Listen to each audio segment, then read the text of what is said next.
Hi everyone, classification of elements start किए थे हम लोग। और एक लेक्चर में जो है 3 बेसिस जो एलिमेंट के क्लासिफिकेशन के लिए दिए गए, प्रॉट्स का थ्योरी था, उसमें लैवोजियर का क्लासिफिकेशन और डॉबेराइनर ट्राइड्स, तीनों क्या क्या था हमने देख लिया था। एक बार थोड़ा सा रिकैप करें यदि, तो प्रॉट्स में था कि उन्होंने हाइड्रोजन को एक फंडामेंटल यूनिट कंसिडर करा और बोले कि बाकी के एलिमेंट्स हाइड्रोजन से ही बने हैं।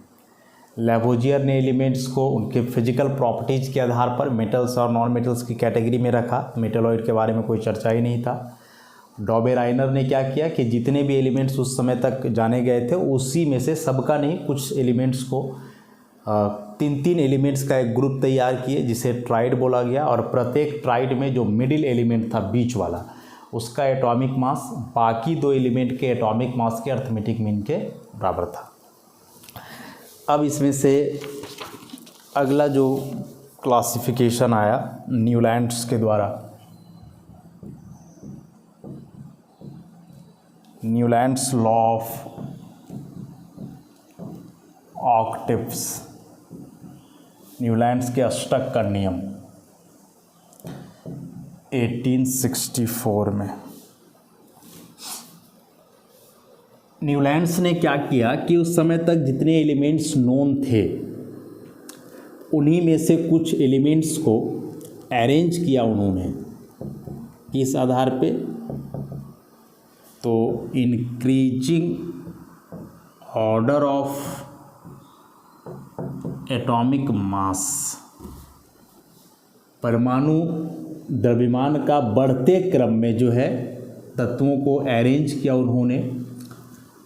और ऑब्जर्व किया कि उस अरेंजमेंट में प्रत्येक 8वां एलिमेंट जो था, प्रत्येक 8वां एलिमेंट जो था, every 8th element has similar properties, has similar properties to the first one. तत्वों को उसके परमाणु द्रव्यमान के बढ़ते क्रम में सजाया गया। तो ऐसा करने के बाद न्यूलैंड ने ऑब्जर्व करा कि उस अरेंजमेंट में प्रत्येक 8वां एलिमेंट का जो प्रॉपर्टीज है वह पहले के सिमिलर है। प्रत्येक 8वां का प्रॉपर्टीज पहले के सिमिलर है। जैसे एक म्यूजिकल नोट्स में होता है, एक म्यूजिकल नोट्स का जो बेस होता है क्या होता है? सा रे गा मा पा धा नी सा।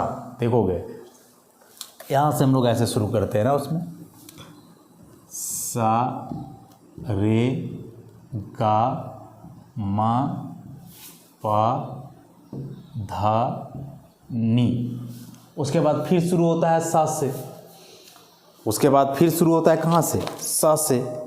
तो जैसे एक म्यूजिकल नोट्स में 8वां पहला के जैसा हो जाता है, जैसे 1 2 3 4 5 6 7, और फिर इसके बाद शुरू होगा तो फिर यहीं से चलेगा सा रे गा मा पा धा नी, फिर सा रे गा मा पा धा नी, मैंने प्रत्येक 8वां पहले के जैसा होगा।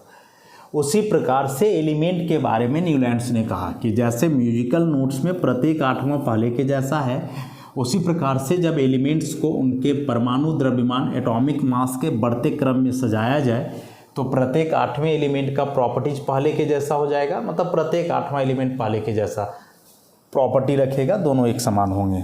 तो कुछ एलिमेंट्स को उन्होंने अरेंज करा, जैसे ये तो म्यूजिकल नोट्स हो गया, ये कोई एलिमेंट्स नहीं है। जैसे lithium, beryllium, boron, carbon, nitrogen, oxygen, fluorine. फिर इसके बाद का जो एलिमेंट होता वह इसके जैसा मैच कर रहा था, लिथियम के जैसा, तो उसको यहाँ रख दिए। Sodium, magnesium, aluminium, silicon, phosphorus, sulphur, chlorine. फिर इसके बाद के एलिमेंट को यहाँ रखा उन्होंने, पोटासियम, कैल्शियम, ऐसे बस यहीं तक।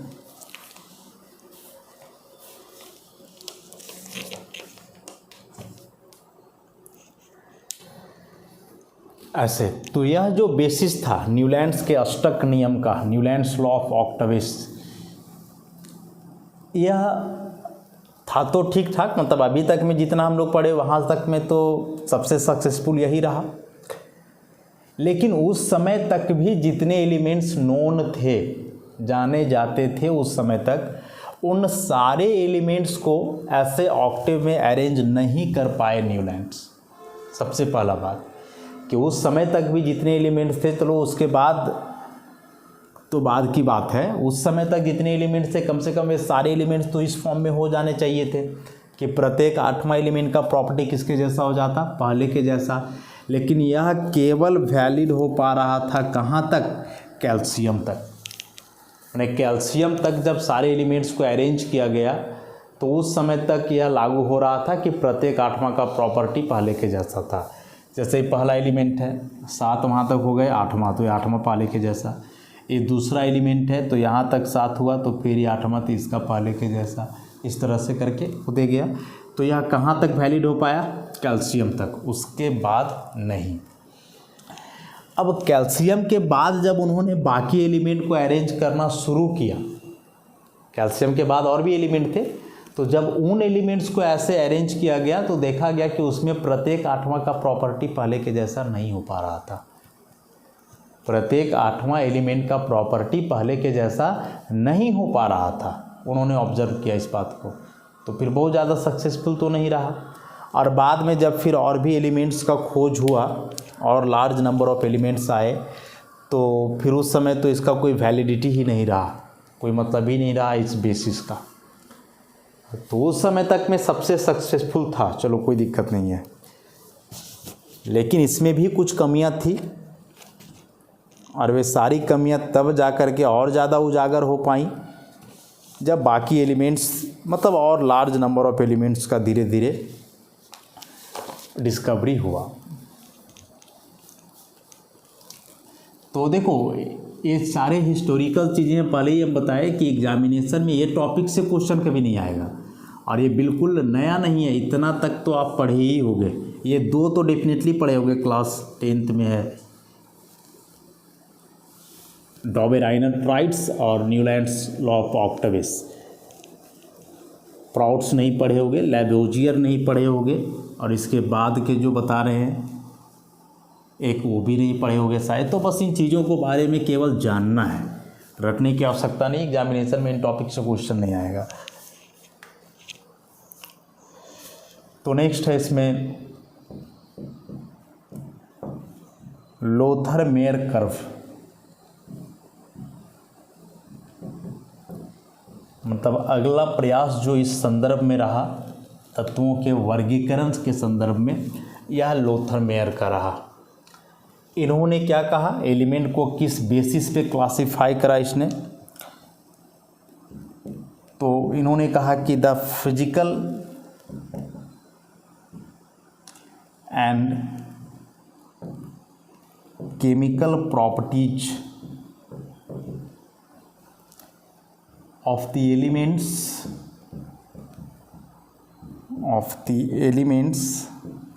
are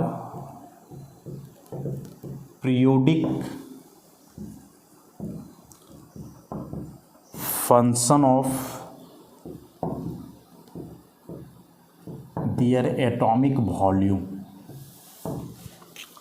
तो लोथर-मेयर के अनुसार तत्वों के जो भौतिक और रासायनिक गुणधर्म होते हैं वह उसके परमाणु आयतन का आवर्तफलन होता है। इसका क्या मतलब हुआ, लोथर-मेयर के अनुसार क्या बोले कि इन्होंने कहा, मतलब तत्वों के लिए जो क्लासिफिकेशन किया, जो बेसिस बनाया, वह बेसिस क्या था, एटॉमिक वॉल्यूम। जैसे इसके पहले न्यूलैंड्स का देखे तो उन्होंने एटॉमिक मास को कंसिडर करा, उस आधार पे एलिमेंट्स को अरेंज किया।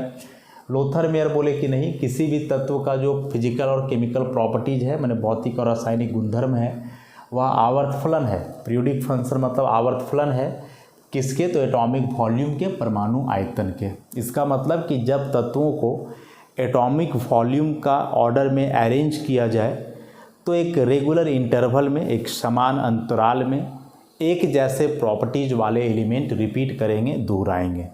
कब, जब तत्वों को सजाया जाए किस आधार पे, एटॉमिक वॉल्यूम के आधार पे। और चूँकि यहाँ एक कर्व लगा हुआ है हेडिंग में, तो इसमें कर्व के द्वारा उन्होंने एक्सप्लेन करा। कोई टेबल नहीं दिया इन्होंने, बस एक कर्व बनाया और उस कर्व के आधार पे इन्होंने इस बात को एक्सप्लेन किया।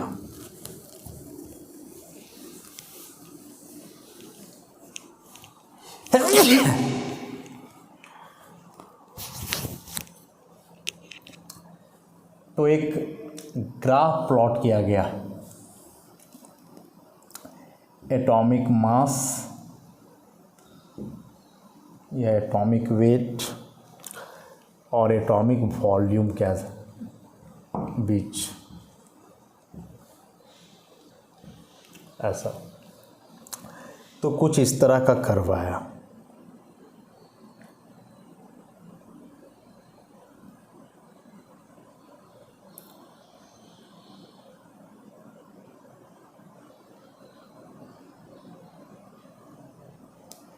इस तरह का,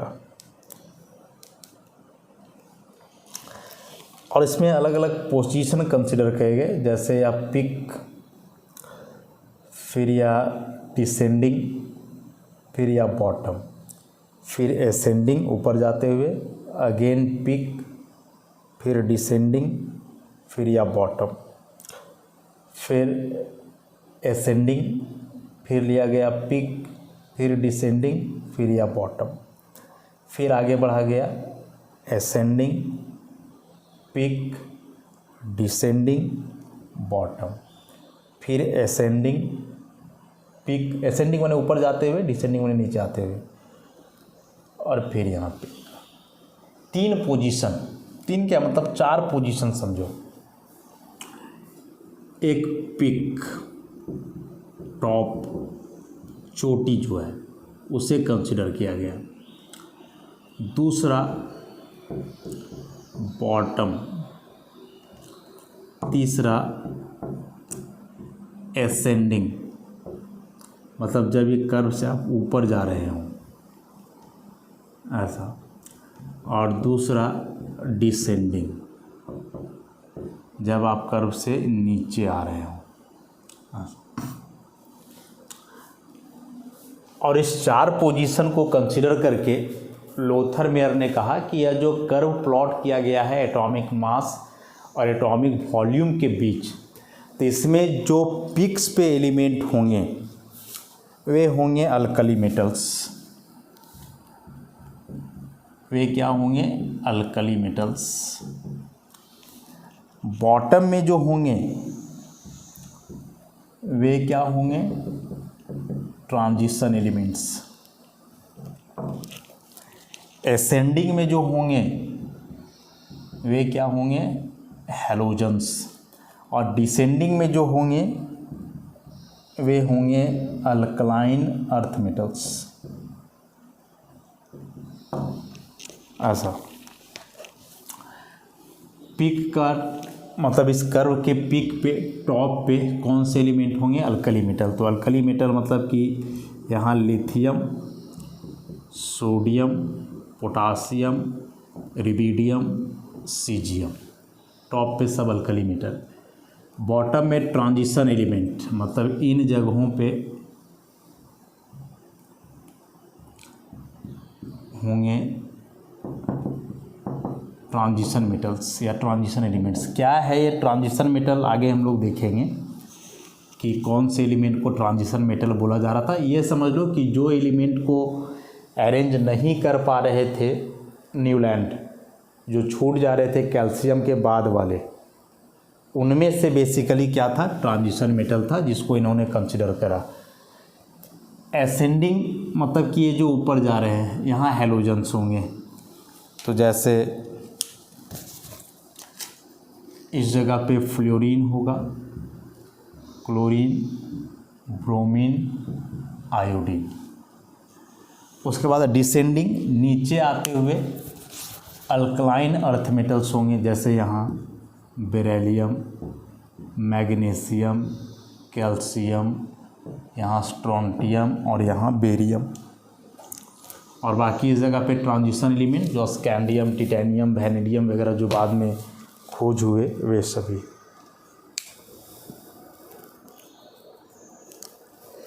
तो यह आधार था लोथरमेयर का कि जितने भी एलिमेंट्स हैं उन एलिमेंट्स का एटॉमिक मास और उनके एटॉमिक वॉल्यूम के बीच एक ग्राफ प्लॉट किया जाए तो फिर सिमिलर प्रॉपर्टीज वाले एलिमेंट सेम पोजीशन को ऑक्यूपाई करते हैं। मतलब ये सारे एलिमेंट जो टॉप पे हैं इनका प्रॉपर्टीज एक समान है और ये अल्कली मेटल्स हैं। वे सारे एलिमेंट्स जो बॉटम में होंगे उनका प्रॉपर्टीज एक समान होगा, वे ट्रांजिशन मेटल्स होंगे। कर्व में डिसेंडिंग नीचे आते वक्त जो एलिमेंट होंगे सब जगह वे अल्कलाइन अर्थ मेटल्स होंगे और असेंडिंग ऊपर जाते हुए जो पोजीशन ऑक्यूपाई होगा इन सब का प्रॉपर्टी एक समान और ये सभी हैलोजेंस होंगे। फ्लोरीन, क्लोरीन, ब्रोमीन और आयोडीन को ये हैलोजेंस बोला जाता है। ऐसे तो कुछ हद तक तो ठीक ही है, मतलब कि जिसके बारे में न्यूलैंड्स ने कुछ नहीं बोल पाया वह कंसेप्ट तो यहाँ आया, या ट्रांजिशन मेटल यही उनसे छूट रहा था। कैल्शियम के बाद उन्होंने कुछ कह ही नहीं पाया, जबकि उसके बाद भी बहुत सारे एलिमेंट्स को अरेंज कर दिए इस बेसिस पे। तो यहाँ से थोड़ा बहुत क्वेश्चन जो है आ सकता है। क्या आ सकता है कि कर्व बना हुआ रहेगा एग्जाम में, है ना, और पोजीशन मार्क कर देगा कि इन सारे पोजीशंस को बोल देगा 1, इसको बोल देगा 2, इसको बोल देगा 3 और बोलेगा कि पोजीशन 1 में कौन से एलिमेंट होंगे। इधर से चारों ऑप्शन देगा, अल्कली मेटल, ट्रांजिशन, हैलोजन। तो इस बात को थोड़ा याद रखोगे कि लोथरमेयर कर्व में टॉप पे अल्कली मेटल, बॉटम में ट्रांजिशन मेटल, असेंडिंग में हैलोजेंस और डिसेंडिंग में अल्कलाइन अर्थ मेटल्स। इसको याद रखना है। यहाँ से क्वेश्चन में भी पूछा जाए कर्व के आधार पे।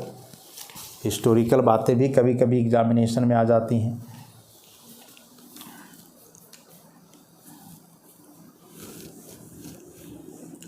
या 4 एलिमेंट ही दे दे, कुछ अल्कली मेटल, कुछ हैलोजन, कुछ ट्रांजिशन मेटल और कर्व का कोई एक पोजीशन मार्क कर दे और बोले कि बताओ इस पोजीशन पे कौन सा एलिमेंट होना है।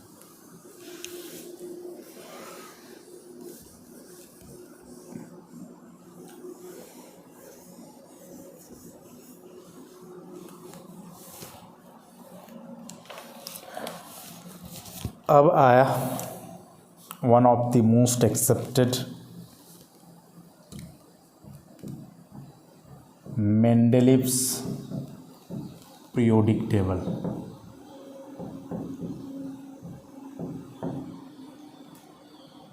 एक जाने माने काफ़ी विख्यात साइंटिस्ट मेंडेलीव, रूस के केमिस्ट थे।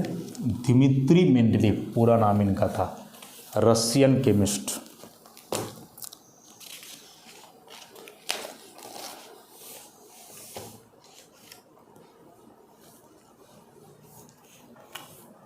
क्या है ज़रा ध्यान से समझेंगे। मेंडलीव पीरियोडिक टेबल के लिए जो स्टेटमेंट दिया गया इसके अनुसार the physical and chemical properties of elements, the physical and chemical properties of elements are periodic function of their atomic masses। यह स्टेटमेंट था कि तत्वों के भौतिक और रासायनिक गुणधर्म उनके परमाणु द्रव्यमान का आवर्त फलन होते हैं। पीरियोडिक फंक्शन माने आवर्त फलन। हिंदी में ऐसे स्टेटमेंट पढ़े होंगे कि तत्वों का भौतिक और रासायनिक गुणधर्म उनके परमाणु संख्या का आवर्त फलन होते हैं। मतलब कि जब एलिमेंट्स को आप अरेंज करोगे एटॉमिक मास का इंक्रीजिंग ऑर्डर में, परमाणु द्रव्यमान का बढ़ते क्रम में जब आप तत्वों को सजाओगे, मतलब जिस एलिमेंट का एटॉमिक मास कम है वो पहले, फिर उससे ज़्यादा वाला उसके बाद ऐसे करके इंक्रीजिंग ऑर्डर जो होता है। तो जब एलिमेंट्स को उनके एटॉमिक मास का इंक्रीजिंग ऑर्डर में अरेंज किया जाता है तो एक जैसे प्रॉपर्टीज वाले एलिमेंट, एक समान प्रॉपर्टीज वाले एलिमेंट एक निश्चित अंतराल के बाद रिपीट करेंगे। मतलब हो सकता है कि 1 से 10 तक आप अरेंज किए, अब जो 11वां एलिमेंट है वह पहले के जैसा आ गया, तो इसका मतलब कि पहला और 11वां एलिमेंट का प्रॉपर्टी एक समान होगा। ऐसे तो जब एलिमेंट्स को उसके एटॉमिक मास के बढ़ते क्रम में सजाया जाए, अरेंज किया जाए, तो एक निश्चित अंतराल, अब यह निश्चित अंतराल क्या होगा ये बताना संभव नहीं है, वो तो टेबल से पता चलेगा। जैसे ऑक्टेव्स में बताया गया था कि 8वां पहले के जैसा होगा, इसमें वैसा कुछ नहीं है। बस एक निश्चित अंतराल के बाद एक समान गुणधर्म वाले तत्व अपने आप को दोहराएंगे, अपने आप को रिपीट करेंगे। इसके लिए काफ़ी डिटेल में मेंडलीव ने एक फॉर्मुलेशन दिया, एक बेस तैयार करा। तो इसमें इन्होंने क्या किया कि उस समय तक जो नोन एलिमेंट्स थे उन सारे एलिमेंट्स को 2 बेसिस में अरेंज किया। एक वर्टिकल कॉलम्स में जिसे ग्रुप कहा गया, और दूसरा हॉरिजेंटल रोज में जिसे पीरियड्स कहा गया, हिंदी में जिसे हम समूह और आवर्त के नाम से जानते हैं। तो जो एलिमेंट्स उस समय नोन थे उन एलिमेंट्स को मेंडलीव ने एटॉमिक मास का इंक्रीजिंग ऑर्डर में तो अरेंज किया, और उसके लिए उन्होंने जो फॉर्मुलेशन बनाया, जो टेबल, उसके लिए वर्टिकल कॉलम्स कंसिडर किए जिसे ग्रुप्स कहा गया, और हॉरिजेंटल रोज जिसे क्या कहा गया, पीरियड्स। अब इसमें से भी टोटल 9 ग्रुप्स रखे गए। कितने ग्रुप्स? 9 ग्रुप्स। और ये 9 ग्रुप्स को इंडिकेट करने के लिए रोमन न्यूमरल का इस्तेमाल किया गया, जैसे ग्रुप 1, ग्रुप 2, ग्रुप 3, 4, 5, 6, 7, 8, और एक 9 नहीं बल्कि एक 0 ग्रुप लिया गया। ऐसे तो उस मेंडलीव के पीरियोडिक टेबल में टोटल 9 वर्टिकल कॉलम्स जिसे कि ग्रुप्स कहा गया था, और वे 9 वर्टिकल कॉलम्स में 1 से 8 तक सारे न्यूमरल में थे, और एक को 9 नहीं बल्कि उसे क्या बोला गया, 0 ग्रुप बोला गया। अब इसके लिए बोल रहा है कि जो ग्रुप 8 था, इस ग्रुप 8 में टोटल 9 एलिमेंट्स थे, और ये 9 एलिमेंट को जो है 3 अलग अलग ट्राइड में रखा गया, 3 ट्राइड्स। जैसे उसके लिए जो था कि यह ग्रुप 8 है यदि, तो इसके लिए 3 ट्राइड्स बने थे ऐसे।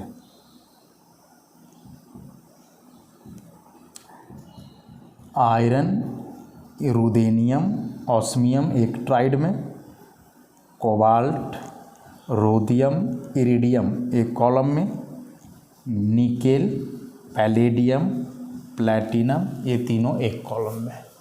ऐसे तो ग्रुप 8 में यह था कि ग्रुप 8 में टोटल 9 एलिमेंट्स थे, तो वे 9 एलिमेंट्स को एक सीरियल में उसी कॉलम में लगातार नहीं रखा गया, बल्कि उन सारे एलिमेंट्स को उन्होंने क्या किया, 3 ट्राइड्स में बांट दिया। एक में आया FeRuOS, iron, ruthenium, osmium, cobalt, rhodium, iridium, nickel, palladium, platinum, और बाकी के जो बचे 1 से लेकर के कहाँ तक, 7 तक, उसमें से अब एक सब ग्रुप भी लगा दिया उन्होंने। सब ग्रुप मतलब कि प्रत्येक कॉलम को फिर से बांट दिया A B करके। ऐसे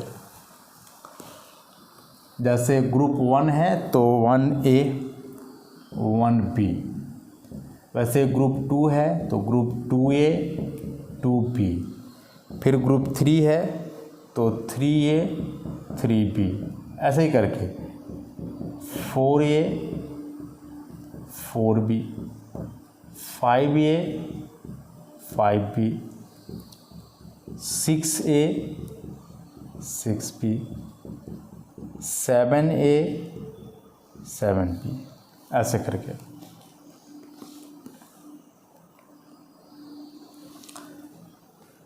अब इसमें से जो एक जीरो ग्रुप हमने कंसिडर करा, यह जीरो ग्रुप में बेसिकली इनर्ट गैसेस थे, अक्रिय गैस जिसे बाद में नोबल गैस कहा गया।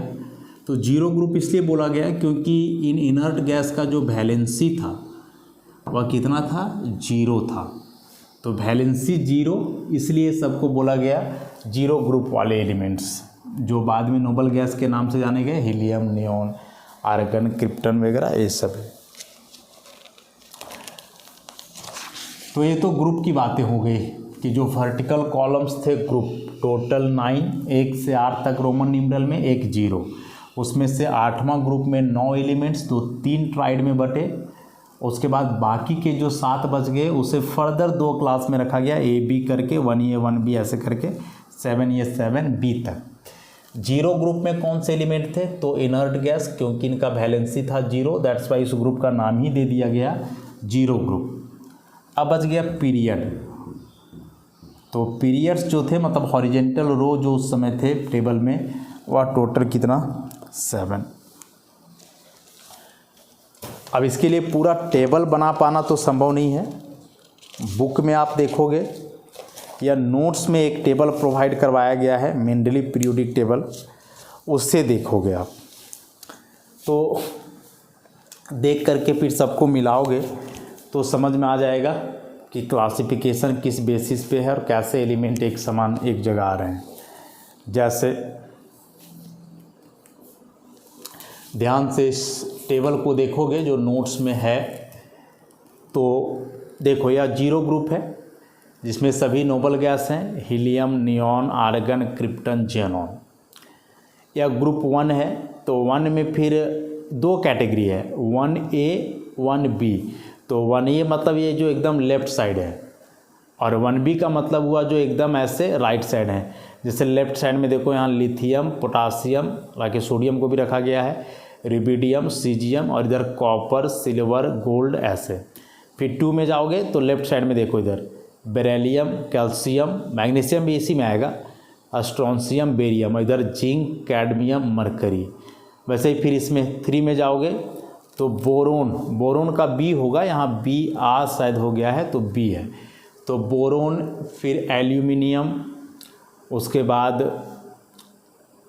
बोरोन एल्यूमिनियम के बाद गैलियम, इंडियम, थैलियम, इधर स्कैंडियम, इट्रियम, लैंथेनम, इटर्बियम, ऐसे करके 2-2 में रखा गया है, ए बी करके ऐसे।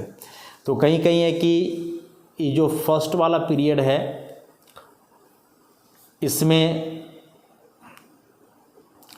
ये राइट साइड वाले कुछ एलिमेंट भी एक ही क्लास में आ रहे हैं, तो बहुत ज़्यादा वेल डिफाइंड नहीं है।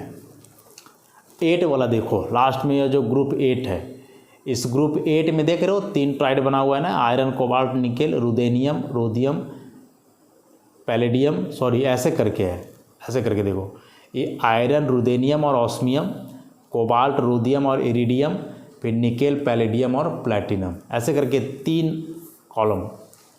तो अभी तो बताए थे कि यहाँ ये जो ग्रुप 8 है, इस ग्रुप 8 का 3 अलग अलग ट्राइड है, 3 अलग अलग सब ग्रुप्स इसमें बटे हुए हैं। वैसे ही करके यहाँ क्लासिफिकेशन है, और बाकी टेबल को देख करके समझ पाओ जितना।